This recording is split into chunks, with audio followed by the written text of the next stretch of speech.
2021 is here, and I was really looking forward to it. 2020 was just that bad, but 2021 really been a humdinger. COVID-19, vaccines coming soon. People are probably going to keep wearing masks for months going forward. Is it that we're losing hope? Is hope the thing that's kind of missing in this equation here? Can hope help elevate us and help us kind of get out of this negative funk and the doom scrolling that we're all doing on our phones? Could be the case as our next guest. That's right. Our next guest actually wrote a book about hope. Dr. Randy Ross joins us right now. He's the author of Hope Rises, Make Your Life, Love, and Leadership Soar. Let's talk about this concept of hope. Before we get into the details of your book, Doctor, what does hope mean to you?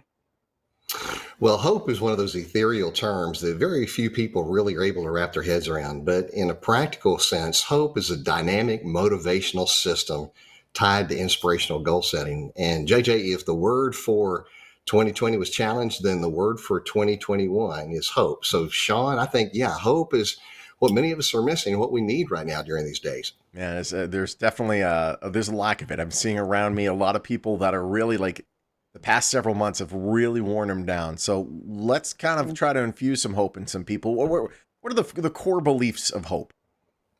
Well, there are four common beliefs that are foundational for hope. The first is positivity, which just simply says that my future can be brighter than today. That I believe that tomorrow, with the dawning of a new day, presents all kinds of new opportunities, and I'm looking forward to taking on the challenge. The second belief, this foundational for hope, is responsibility, which just simply says that I'm not a victim of circumstance, that I have a say in how my life unfolds. Now, I may not be able to control everything around me, but I can control what happens within me. And that's enough. That's the second belief of hope. The third is agility, which just simply says there are multiple pathways to get to any desired destination. There's not just one way. And if one way is blocked, I can choose another. I can re-goal if I need to, or I can find an alternate route to get to a desired destination. And the last one is equally important, and that's reality. And that's one that some people don't really associate with hope. But the fact is that you have to have hope that in the end you will persevere, while at the same time having the discipline to face the totality of the reality of your situation, no matter how dark it may be. But if you have those four foundational beliefs, and of course we can unpack that and talk about any of that you like to, but if you have those four foundational beliefs, that's a good start. Yeah. I tell you, this conversation is so relevant right now. It's very interesting. I appreciated those concepts, and I think that it's interesting because you can't always maybe quantify hope, but yet when you were listing those things, I said, "Oh yes, oh yes, oh yes." In fact, to me, Doctor, I just think hope is strategic. I remember as a kid being told many times I couldn't do something, and I would respond with, of course I can, and I certainly can't if I decide I can't.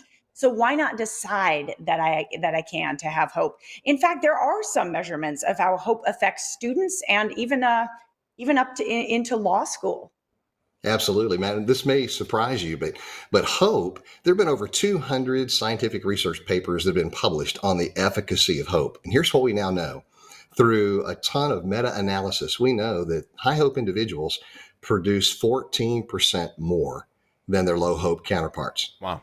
That as far as academics are concerned, there's a 12% boost in performance, meaning that that's a full letter grade. Students who are optimistic and hopeful perform at a letter grade higher. And this is kind of interesting. I found this fascinating, that levels of hope are a better indication of success in law school than the LSAT. Wow. Now that's pretty Oh my God. powerful. But hope in the marketplace, it reduces absenteeism. People, if you're optimistic and hopeful, you're going to show up for work. They miss less work. They create better cultures. There's higher morale. There's better collaboration and creativity. So in the workplace, it's significant. I mean, think about this. If you could boost performance in your organization by 14%, wouldn't you want to do that? Yeah, of course you would. But then with our personal lives, people who are hopeful are happier, they're healthier, and the research says they live longer as well.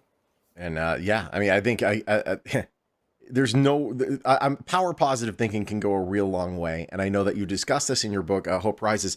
and you're making sure that people that want this book can get it. Tell us how. Well, you can get it where any fine books are sold. Amazon's probably the easiest and the quickest. But there's something I'd like to offer to all of your listeners, and that's just simply this: that if they'd like to go to hoperises.live, there's a free worksheet there that will help them develop their own personal life statement, a purpose statement for life. Mm-hmm. And that's one of the Nice. exercises that we think will encourage people in this pursuit of having higher levels of hope, among several other things that they can do. But tons of practical wisdom in the book on how we can bounce back and be resilient when we're thrown down hard, because we don't have to wind up in the direction that life throws us. We can bounce back even higher with a different rotational spin.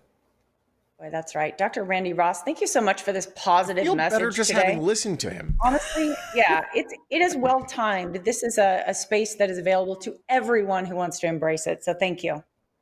Absolutely. My pleasure. Thanks for allowing me to be with you this morning.